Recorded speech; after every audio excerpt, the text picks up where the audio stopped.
요한복음 옆에 한번 가로 있는 거 한번 읽어볼까요? 시작. 영생을 주시는 그 이름. 예, 누구를 위한 복음서라고요? 예, 이게 다음 세대를 위한 복음서입니다. 예, 다 요한복음이 나중에 쓸 거예요. 쓸 건데 이 요한복음이 다른 복음서보다 참 어떻게 보면 읽기가 쉬워요. 예, 그리고 어떻게 보면은 대화 예수님 목소리가 제일 많이 나와요. 예수님 목소리가 제일 많이 나와요. 왜 그랬냐면은 나중에 다시 한번 얘기했지만 요한복음이 쓰여질 당시가 연대기를 다시 볼게요. 여기가 예수님이 태어난 BC 4세기라고 할게요. 4세기쯤에 태어났을 때요. 그래갖고 예수님께서 공생애를 시작한 게 AD 30년. 여긴 0이니까 한 요쯤에 시작하셔가지고 예수님께서 요때 십자가에 달려 돌아가시고 그 다음에 무슨 일이 있었냐면 이 AD 70년에 여러분 꼭 알아두시라 그랬죠? 70년에 무슨 일이 일어난다고요? 예루살렘이 무너지고 성전이 무너집니다. 로마에 의해서. 그래서 모든 사람들이 다 뿔뿔이 다 흩어져. 유대인들이 예루살렘에 이제 못 모이고 예루살렘 성전도 무너지고 성벽도 무너져갖고 모든 사람이 다 모든 유대인들이 다 뿔뿔이 흩어지는 게 70년이에요. 그럼 70년 이후에 예루살렘에 사람이 없어요. 살아도 그냥 거지들이나 살고 먹고 살 만한 게 없어요. 다 건물 부서지고 그래서 터전이었거든요. 그래서 모든 사람들이 다 줄줄줄 퍼졌어요. 그래서 많은 쪽에 퍼져서 사는데 이 요한복음은 언제 쓰여지냐면 90년도에 쓰여집니다. 90년도. 그러면 성전이 이때 있어요, 없어요? 없죠. 또 한 거 뭐냐면 이 90년이면 예수님이 돌아가시고 나서 몇 년 뒤에요? 60년 뒤에요. 그럼 예수님께서 돌아가실 때 갓 태어난 사람이 이때 60인 거예요, 할아버지. 예를 들어서 그러니까 다시 말해서 예수님이 돌아가실 때 요한이 마지막으로 살았던 사람인데 그때 나이가 90 다 가까이 됐었대요. 그럼 그 앞에 있던 모든 사도들은 다 순교당해서 죽고 예수님을 직접 봤던 사람들도 어떻게 돼요? 하나 둘씩 죽어가는 한 요때 한 60년경에 이때부터 마가복음, 마태복음, 누가복음이 막 쓰여지기 시작했거든요. 증인들이 막 죽어가니까. 그래서 근데 요한이 마지막 그나마 살아남은 이 요한이 교회를 바라보니까 교회가 어때요? 다 누구예요? 예수님을 직접 본 사람이라 예수님을 어떻게 들은 사람이죠. 들은 사람. 복음 들은 사람. 예수님이 이랬다더라 들은 사람. 또 혹자들은 이런 복음서를 읽었을지도 몰라. 아, 예수님이 이랬구나. 또 어떤 사람은 이런 얘기를 설교하면 그 얘기를 들으면 아, 예수님이 그랬구나 라고 해서 들었던 사람들이야. 들었던 사람들한테 요한은 뭘 하고 싶었냐면 예수님의 목소리를 생생하게 전해주고 싶은 거예요. 요한은 예수님의 목소리를 들었거든요. 가장 가까이서. 그때 예수님의 목소리의 톤, 예수님의 목소리의 떨림, 예수님이 어쩌면 침도 튀겼을지도 몰라요. 그렇죠? 숨소리도 있었을지도 모르고 때로는 외치고 때로는 책망하고 때로는 부드럽게 얘기하고 이 모든 걸 경험한 이 요한이 이 후손들한테 이 다음 세대들은 야, 이걸 읽었을 때 뭐 가만히 보세요. 마태복음, 마가복음, 누가복음 보면 여러분들이 읽으면 어떻게 되냐면 멀리서 예수님이 이렇게 움직이는 것처럼 보여요.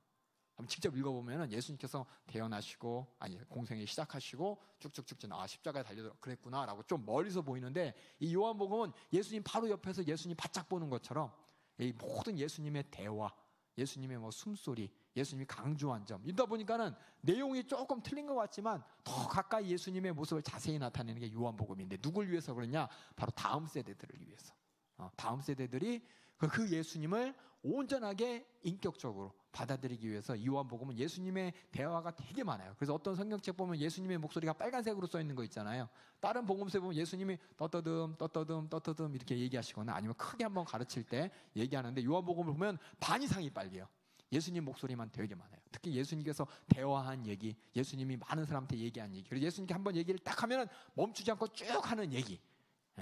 딴 데는 주고받고 예수님이 어디 갔다더라 고쳤다더라 뭐 이렇게 얘기가 끝나버리는데 여기서는 예수님이 자세한 얘기가 나오는 게 바로 다음 세대들을 향해 한 얘기이기 때문에 이 요한복음이 목적이 뭐냐?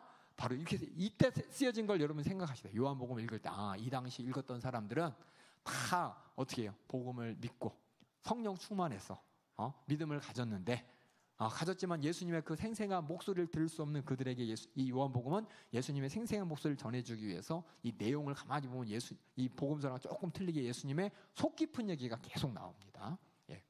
그렇게 보시면 돼요. 그래서 다음 세대를 위한 복음서가 요한복음입니다. 그래서 어떻게 보면 우리한테 어떻게 보면은 읽을 때 더 감동이 되는 것 같아요. 우리랑 똑같은 처지에 있었던 그 다음 세대들. 하나님 말씀을 듣고 예수를 믿고 복음을 믿고 천국 소망을 가졌는데 그 예수님이 어떤 분인지 참 알고 싶을 때 요한복음을 읽으면 참 살갑게 느껴져요. 예수님께서 예, 그래서 이 요한복음이 다음, 그래서 많은 사람들이 요한복음을 참 읽으면서 은혜 받고, 그런 이유가 이 목적 자체가 다음 세대를 위해서 쓰여졌기 때문에 그렇다는 걸 보시고, 요한복음의 특징 한번 볼게요. 요한복음의 특징. 예, 요한복음의 특징 보면은 아까 얘기했지만은 예수님께서는 공적인 얘기보다 개인적인 사람들과의 얘기가 참 많습니다. 예? 나다니엘에게, 니고데모에게, 또 도마에게, 베드로에게, 그렇죠? 여러분이 잘 알고 있는 마지막에 베드로에게 네가 나를 사랑하느냐 둘만 얘기했잖아요, 그렇죠? 도마에게 딱 나타나서 야, 네가 본고로 믿느냐, 보지 않고 믿는 자가 더 복되도다, 이런 얘기도 하잖아요. 사마리아 여인과 우물가에서 앉았을 때 제자들은 다 먹을 거 구하러 갔을 때 여기 사마리아 여인과 한참 얘기하시잖아요. 이렇게 개인적인 대화가 참 많습니다. 예, 그래서 읽으면 내가 마치 거기 있는 것처럼, 내가 예수님의 상대자인 것처럼 이게 보고 또 예수님의 목소리를 들을 수가 있습니다. 그리고 두 번째, 요한복음은 여기 보면 얘네들은 참 비슷한 부분이 많아요. 그렇죠? 예수님께서 하신 사역들, 예수님께서 비유로 가르치신 것들, 예수님께서 십자가에서 그 마지막 주간 보낸 것들, 고난 주간 보낸 것들 다 비슷한데 요한복음은 90%가 틀려요. 90%가. 그러니까 이 공관복음에 없는 이야기를 주로 많이 다루는 것 같아요. 그렇다고 해서 예수님께서 다른 얘기가 하는 게 아니라 이 이야기를 어떻게 해요? 사람과의 대화 가운데 더 잘 들리게 이런 얘기를 하기 때문에 90% 정도가 틀립니다. 그래서 보면 나오죠. 그 공관복음, 요 마태, 마가, 누가 복음을 공관복음이라고 해요. 공관이 뭐냐면 공이 공통된, 관은 뭐냐면 관점이에요. 관점. 그래서 아까 얘기했잖아요. 마태복음, 마가복음, 누가복음, 예수님께서 이렇게 쫙 하는 걸 내가 한 발짝 물러서 이렇게 쫙 보는 것 같은 이런 관점으로 쓰여져서 공관복음이라 그러고, 요한복음은 따로 그런 관점이 틀리기 때문에 따로 얘기합니다. 그래서 공관복음을 보면 예수님께서 사역이 1년 하는 것 같아. 갈릴리에서 사역을 시작하셨더라. 유대에서 하시고 또 이방 땅에도 가시고 점점 예루살렘에 가신 다음에 예루살렘에서 유대인들과 부닥치고 반언성하고 그 다음에 6월절 날 십자가 달려 돌아가시더라 라면서 이렇게 쭉 펼쳐지는데, 이 요한복음을 보면은 예수님께서 성전에 왔다 갔다 성전을 계속, 성전에서 명절이라 6월절이라 초막절이라 수전절이라 하면서 성전에 올라갔다 왔다 하면서 예수님께서는 계속 성전 근처에서 많은 사람들을 만나는 것을 보게 됩니다. 그래서 약 4번의 6월절, 정확하게 6월절이 3번 나오고 유대인의 명절이라는 말이 나오는데 아마 6월절일 것이다 이렇게 생각합니다. 그래서 약 4번의 6월절이면 적어도 3년, 그렇죠? 4번 있으려면 이렇게 하나, 둘, 셋이자 4년이 아니라 4번이면 3년 이상 사역하셨구나라는 걸 우리가 요한복음을 통해서 알 수가 있습니다. 그리고 예수님께서 가르쳐 주신 내용도 조금 틀려요. 마태복음, 마가복음, 누가복음은 예수님께서 회개하라 뭐라고요? 천국이 가까웠느니라 이 얘기를 하셨어요. 가는 곳마다 전도하실 때 많은 사람들한테 한 얘기고, 요한복음은 뭐냐면 한 사람 한 사람만 만나주면서 그들에게 속 깊은 얘기를 하는데 주로 무슨 얘기를 하시냐? 내가 아버지께서 보냈어. 내가 하는 일은 아버지께서 하시는 일이야. 내가 하는 일 아버지께서 원하는 일이야 하면서 계속해서 하나님 아버지와 자신과의 관계를 계속해서 말씀하시고, 내가 하늘로부터 왔어, 내가 인자가 내려왔어 라고 하면서 계속 하늘과의 관계, 하나님과의 관계를 계속 얘기를 합니다. 좀 이따 얘기할 거예요. 왜 그 얘기가 주로 요한복음에 나오는지. 그렇다고 그것이 복음이 아닌 게 아니죠. 천국 복음이 있고 또 예수님이 누구인지가 바로 우리의 복음이잖아요. 그래서 우리 하나님과 관계, 또 하늘로서 오신 그걸 계속해서 많은 사람들한테 얘기하고 또 주로 그 말씀을 많이 하십니다. 그리고 아까 얘기했듯이 예루살렘 주변에서 사역도 다릅니다. 아까 얘기했지만 예루살렘의 공관복음은 한번 쫙 올라가서 십자가 달려 죽으시고 부활하시는데, 요한복음은 가셨다가 내려왔다가 가셨다 내려갔다 이거 4번 하십니다. 근데 이것이 막 다르다고 해서 이것이 모순이 아닙니다. 다시 말씀드립니다. 절대 모순이. 어떤 사람들은 이렇게 다 틀린데 뭐가 진짜야 라고 하는 사람은 유치한 사람이에요. 유치한 사람. 하나님의 뜻은 모순이 아니라 바로 이것을 서로 보완할 수 있도록 공관복음과 요한복음을 통해서 천국 복음과 또 예수님이 누구신가 이 관계를 더 잘 알 수 있도록 하시기 위해서 하나님께서 쓰이게 하셨습니다. 그래서 20장 30절 여기 써놨나 여기 보고 있어요. 20장 30절에 요한복음에 이 말이 나옵니다. 다시 한번 읽어볼게요. 20장 30절 시작. 예수께서 제자들 앞에서 이 책이 뭐냐면 요한복음이에요. 요한복음에 기록되지 아니한 다른 표적도 많이 행하셨으나 뒤에 볼게요. 21장 25절은 또 뭐라고 되냐 시작. 예수께서 행하신 일 이외에도 많으니 만일 낱낱이 기록되었다면 이 세상이라도 이 기록된 책을 두기에 부족할 줄 아노라 라고 하면서 이 요한복음에 적혀있는 게 다가 아니란 얘기입니다. 이외에도 수많은 표적이 있었고 수많은 얘기가 있는데 너희들의 예수님이 누구신지 이 복음을 전하기 위해서 선별해서 요한이 적었다는 것을 보시면 되겠습니다. 그 다음에 자, 요한복음의 최종 목적은 뭐냐? 질문은 뭐냐? 예수님이 누구신가입니다. 모든 복음서도 마찬가지예요. 예수님이 누구신가? 그래서 예수님은 유대인의 왕이다. 예수님은 종으로 오셨다. 예수님 모든 이들을 위해 인자로서 오셔서 완벽한 인간으로서 하나님의 대속물로 십자가 달려 죽으셨다. 온전한 모습을 보여주셨다라고 하면서 더운데 저희 최창조 사님 덥죠?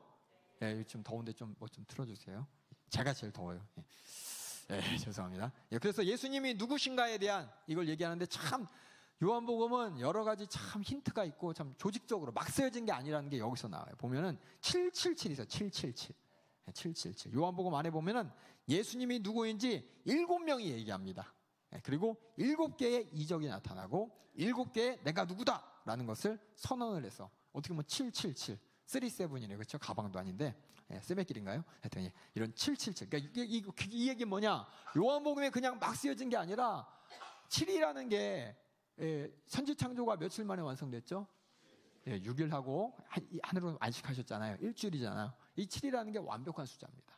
그래서 요한복음은 예수님을 설명하기에 충분하고 완벽하게 설명했다는 것을 의도적으로 이렇게 보면 하나님께서 7번, 7번, 7번 유대인들이 읽었을 때 7이라는 숫자에 보면서 정말 하나님의 말씀이 정말 온전한 그 완벽한 예수님의 모습을 이런 7개 요걸 통해서도 우리가 알 수가 있습니다. 그래서 예수님이 누구시냐? 그럼 찾아보면 계속 예수님은 말씀이시다. 여러분 읽으셨죠? 창조자시다, 하나님이시다, 아버지 독생자시다, 하나님의 어린 양이다, 또 스스로 있는 자이신 전능하신 분으로 계속해서 얘기합니다. 여기서 요한복음에서 강조하는 예수님의 정체 중에 하나죠. 하나인데 하나가 아니고 그 예수님이 하나님의 아들인 것을 표현하는 가장 확실한 방법. 우리한테는 확실하지 않지만 유대인들한테 확실한 방법이 뭐냐면 나는이라는 뜻이에요. 잘못 썼네. 나는 그러니까 우리나라 말로 하면은 나는 뭐뭐이다 이거예요. 영어로 얘기하면은 I am이란 단어고 히브리어로 얘기하면은 뭘 읽으시죠? 못 읽으시죠? 저는 읽어요. 이게 뭐냐면 이렇게 해서 어떻게 야훼라고도 되고 여호와라고도 되는 말이에요. 그래서 이게 이제 Y 발음, 요것이 W 발음, 요것이 아니구나. 여기 H구나. H고요. 이게 W고 거꾸로예요. 그래서 이걸 제대로 쓰면 이렇게 이제 영어에서는 써요. 하나님의 이름을 소리를 내지 못하는데 하나님의 이름이 이건데 하나님께서 출애굽기 3장 14절 보면 모세에게 자기가 누구라고 합니까? 나는 스스로 있는 자다. 그래서 나는 이다 I am 쓰고 누구냐? who 영어로 하면 이렇게 돼요. 요거를 표현하면 이게 영어로 쓴 거예요. 영어로 쓴 거. 그럼 이게 뭐냐면 여기 있는 거는 존재하다라는 뜻이고 존재. 너 어디 있어? I'm here 이러잖아요. 그렇죠? 여기 있다. 이거 존재. 있다라 존재하다라는 뜻이고 요거는 이다라는 뜻이에요. 나는 누구이다. 그래서 하나님께서 자기 자신을 소개할 때 나는 who I am. 요건 이제 히브리 용법에서 요건 잘 안 써요. 우리 관계대명사 생략하잖아요. 그렇죠? 영어 시간에 배웠죠? 그것처럼 히브리어도 이 관계대명사 생략하는 게 있어요. 그래서 I am 그러고서 뭐냐? 이걸 2번 반복해요. 그래서 이게 여호와라고 이제 이렇게 소리도 내지만은 야훼라고도 소리를 나는데 이 히브리 4글자가 영어로 생각하면 I am이에요. I am. 우리나라로 말로 하면 나는 이다고. 그래서 7번 예수님께서 나는 이다라고 할 때 우리는 한국말로 들으니까 예수님은 생명이구나, 예수님은 빛이구나, 양의 문이구나, 선한 목자구나 이렇게 얘기를 하는데 사실 그 안에 히브리 사람들이 딱 귀에 들었을 때는 뭐가 나오냐? 하나님의 이름이 딱 나오는 거예요. 그냥 나는 이다 이렇지만 걔네들한테는 이 글자가 딱 들리는 순간 이거 하나님 이름인데? 라고 하면서 예수님께서 직접 출애굽께서 자기를 소개했던 하나님의 이름을 갖다 놓아가지고 그거를 빛과 진리와 생명과 양의 문과 이런 걸 연결시키면서 그걸 딱 들었을 때 예수님께서 그 말했을 때 우리는 그냥 예수님은 빛이구나 그게 아니라 나는 이다. 이거 하나님 목소리인데? 이거 하나님 얘기하는 건데? 라고 하면서 예수님 자신이 직접 하나님이다라고 얘기는 안 했지만은 출애굽기에 나왔던 나는 스스로 있는 자다라는 그 목소리를 예수님께서 나는 이다라는 이 목소리를 통해서 듣는 사람들이 봤을 때 정말 하나님이라고 하시는 분이네. 자기 스스로 하나님이라고 증거하시네. 라고 알 수 있는, 이게 어떻게 보면 한국말로는 모르는 거예요. 영어로 가고 히브리어로 가야 되는 거예요. 그러니까 그 부분을 여러분이 알아두시면서 그래서 이렇게 강조를 하는구나 이렇게 아셔야 돼요. 그래서 예수님께서 나는 무엇이다 그냥 예수님께서 자기 자신이 비친 어떤 속성만 얘기해 주려는 게 아니라 그 안에는 숨어있는 이 의미가 뭐냐면 나는 스스로 있는 자신 그 하나님이야. 근데 빛이야. 이게 실제 의미예요. 근데 이거를 나는 빛이다, 나는 진리다 이렇게 하는 거지 그 안에 그 의미가 있다는 걸 여러분이 아시기 바라겠습니다. 그래서 이게 중요한 거. 그래서 이런 스스로 있는 자다라는 그렇게 자기를 소개하셨고, 또 7명이 예수님이 누군지를 얘기합니다. 침례요한이 하나님의 아들이다. 나다니엘은 하나님의 아들이다. 베드로는 하나님의 거룩한 자이십니다. 마르다는 그리스도시여 하나님의 아들입니다. 도마는 나의 주 나의 하나님이십니다. 요한, 이 글 쓴 요한은 하나님의 아들 그리스도라고 얘기하고, 예수님 자신도 나는 하나님의 아들이다 라고 이렇게 얘기할 정도로 예수님께서는 본인이 누구냐? 바로 하나님의 아들인 그리스도라고 얘기하십니다. 우리는 여기서 예수님이 결국 하나님의 아들인데 그 하나님의 아들로서 하는 역할이, 하는 일이 무엇인지 한번 우리가 정말 볼게요. 우리 성경 보는 방법을 여러분이 알려주기 위해서 요한복음 1장 51절 한번 볼게요. 요한복음 1장, 제가 여기다 1장 50인데 인자라고 하면서 요한복음 1장 51절 한번 보겠습니다. 여기 보면 어떤 내용이냐면, 나다나엘에게 와서 보라, 내가 바로 네가 무화과 아래에 있는 걸 내가 보았다. 나다나엘이 납비여, 당신은 하나님의 아들이십니다. 당신이 이들의 임금이 어떻게 알았지? 하나님의 아들이고 임금입니다 라고 하니까 예수님께서 대답할 때 맞아, 내가 누구냐면 51절 가라사대 내가 진실로 진실로 너희에게 이르노니 하늘이 열리고 하나님의 사자들이 인자 위에, 자기를 인자라고 했어요. 예수님께서 인자 위에 오르락 내리락 하는 것을 보리라 하시니라. 그럼 여러분들 이걸 보면서 뭘 느껴요? 예수님께서 하늘 위로 뭔가 이렇게 되나 보다 이렇게만 느끼죠? 그렇죠? 근데 여러분하고 한번 성경을 하나 더 찾아볼게. 왜냐하면 성경을 읽을 때는 우리 신약은 그냥 있는 얘기가 아니라 이런 거 다 의미가 있습니다. 창세기 제가 찾아볼게요. 창세기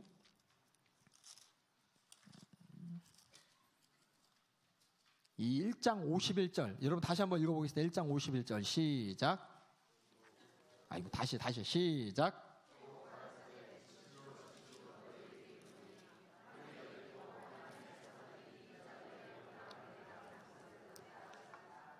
잘 그 그림 머리에 이미지를 그리세요. 이미지를 그리고 이제 창세기 28장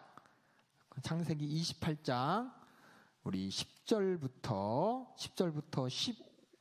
16절까지 읽어볼게요. 10절부터 16절까지 창세기 28장 10절부터 16절까지. 자, 다 같이. 자, 내가 한 절 읽고 여러분이 한 절 읽겠습니다. 지금 야곱이 지금 에서 몰래, 그쵸? 축복받고 도망가는 거예요. 야곱이 브엘세바에서 떠나 하란으로 향하여 가더니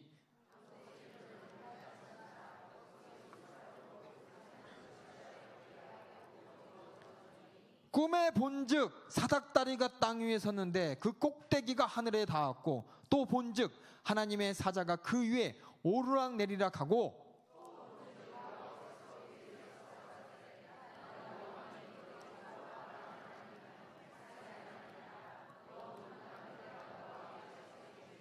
내 자손이 땅에 티끌같이 되어 동서남북에 편만할지며 땅의 모든 족속이 너와 내 자손을 인하여 복을 얻으리라.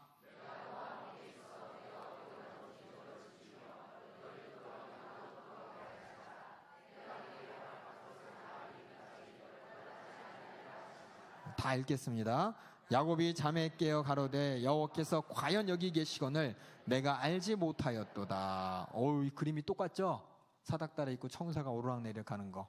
야곱이 베델에 딱 누웠는데 야곱 머리 위로 사다리가 쫙 펼쳐지면서 위에는 하나님이 계시고 천사들이 오르락내리락 할 때 이 야곱이 나중에 이름이 뭐가 되죠?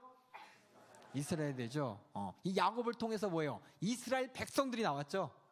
무슨 얘기냐? 그러니까 예수님께서 무슨 역할을 하냐? 구약의 야곱, 다시 말해서 이스라엘 민족의 씨가 됐듯이, 조상이 됐듯이, 하나님께서는 이제는 예수님께서는 누가 되느냐? 새로운 이스라엘의 씨가 되시는 거예요.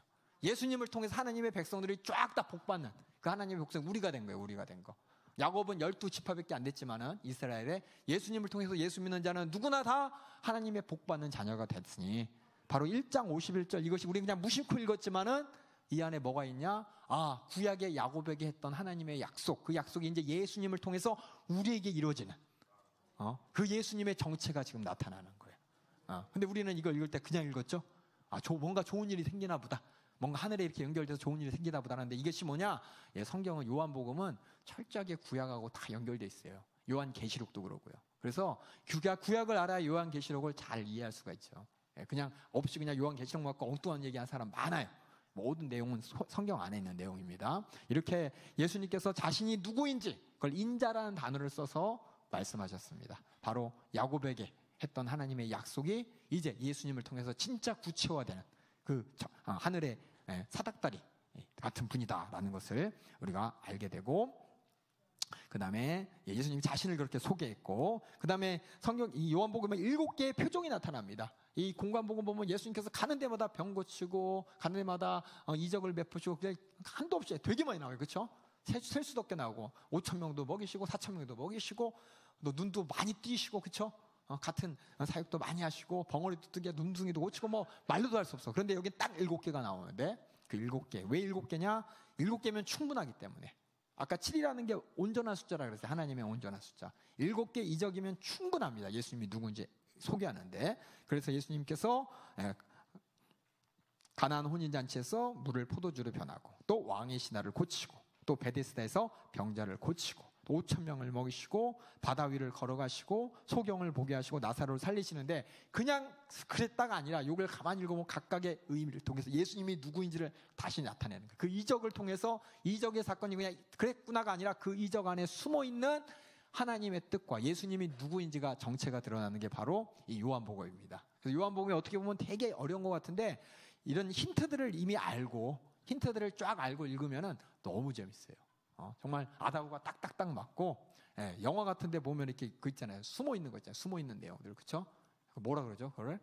이스트 에그라 그러나요? 제가 너무 많이 알죠? 저는 많이 알아요. 저는 많이 알아요. 많이 알아요. 그래갖고 숨어 있어. 그러니까 있잖아요. 주인공이 지나가다 뭐가 아니고 이게 주머니에 넣는데 나중에 요거 때문에 살잖아요. 이런 것처럼 이런 힌트가 요한복음에는 되게 많이 있습니다. 연결되는 힌트가. 그래서 잘 알고 읽으면 재밌는데 그냥 읽어도 재밌어. 근데 알면 더 재밌어요. 더 재밌어요. 7개의 표적이 이렇게 나오고 그 다음에 아까 얘기했듯이 7가지 자기 선언 I am 누구라는 게 뒤에서 보도록 하겠습니다. 그리고 예수님의 고난에 관해서 나머지 이 복음서는 예수님의 고난에 대해서 어디로 갔다 뭐 했던 자세하게 설명하고 자세한 예수님의 언어가 나오는데 이 요한복음에서는 마지막 예수님의 고난 마지막 목소리가 탁 들립니다. 다 이루었다. 이 승리의 목소리가 여러분을 요한복음을 통해서 듣게 됩니다. 이게 이제 요한복음의 특징인데 자세히 나중에 다시 한번 보도록 하겠습니다. 저자가 누구냐? 예수님의 제자 세베대의 아들 요한입니다. 마가도 이름이 요한이죠. 마가 요한이죠. 근데 그 요한이 참 많아요. 그 당시에는 이름이 몇 개 없어요. 미국 사람들 보면 사람 많은 데 가가지고 데이비드 그러면 한 수천 명 나오잖아요. 그래서 조셉 하면 많이 나오고 여자 이름은 뭐예요? 뭐가 나오지? 에스더 그럼 많이 나오고 마리아 그럼 다 나오고 그런 것처럼 이름이 몇 개 없어요. 외국에는. 마찬가지로 이 당시에 예수님 당시에도 이름이 예수라는 이름이 예루살렘 성전에서 만약에 어떤 사람이 예수로 한 40명 정도 나온대요. 어떤 사람이 그러더라고요. 학자가 썼는데 학자가 만약 예루살렘 성전에서 사람들 많이 모였을 때 예수야 하고 불렀을 때 한 40명은 나올 거라고. 사실상 예수님의 이름이 예수님만 갖고 있는 이름이 아니라 모든 사람들이 갖고 있는 이름이었습니다. 왜냐하면 이름에 뭐가 있습니까? 부모님의 소망이 있잖아요. 이름을 지어주는 부모님의 소망이 있잖아요. 제 이름이 뭡니까? 윤대곤이잖아요. 대자는 큰 대자고 고는 땅고자예요. 그럼 어떤 의미인지 아시겠죠? 땅부자 되라는 건가? 하여튼 대곤이었어. 대곤. 대곤. 바울도 이름이 뭐였어요? 맨 처음에 사울이었다 바울도 됐죠. 큰 자에서 적은 자가 됐죠. 그래서 저도 이름을 바꿔야 되나 소곤으로 바꿔야 되나 지금 고민하고 있어요. 옛날에 고민했었어. 대곤 말고 소곤. 소곤. 그랬는데 그것처럼 요한도 마찬가지. 요한이 수많은 요한이 있었는데 예수님의 제자 요한이었다는 걸 여러분이 보시고 이 저자가 요한이라는 걸 어떻게 증명할 거냐? 이건 분명히 다른 기록서에 있어요. 여기 성경이 아닌 역사서에 보면 예수님의 제자가 폴리갑이고 폴리갑의 제자가 아레니우스인데 아레니우스가 쓴 책이 남아있어요. 다행히. 서신서가. 거기 보면은 우리 스승 폴리갑의 스승인 요한이 쓴 요한복음이야 라는 멘트가 있어요. 그래갖고 요한복음이 이게 확실하고 언제 쓰여졌냐? 아까 얘기한 대로 아까 쓰여졌네요. 90년도에 쓰여졌습니다. 70년도에 이미 예루살렘 성전과 예루살렘 성벽이 다 무너져갖고 예루살렘에는 사람이 살지 않습니다. 많은 사람들이 다 디오스포라로 다 퍼진 그 상태. 그때 쓰여졌고 그때 요한이 어디 있었냐면 에베소에 있었습니다. 에베소. 그래서 여러분 성지순례 가면은 에베소에 가면 교회에 있어요. 요한이 거기서 신앙생활했던 목회했던 교회 있고 거기서 폴리갑도 거기서 목회했고 일단 예배소에 가면 그 교회가 기념교회가 그 교회는 아니야. 기념교회가 남아있습니다. 기념교회. 그 다음에 이 내용을 가만히 봤을 때 팔레스타인 지리에 대해서 바삭하게 잘 설명되어 있어요. 그래서 팔레스타인 출신이구나 라는 걸 미루어 봤을 때 요한이 확실하다는 것을 알 수 있습니다.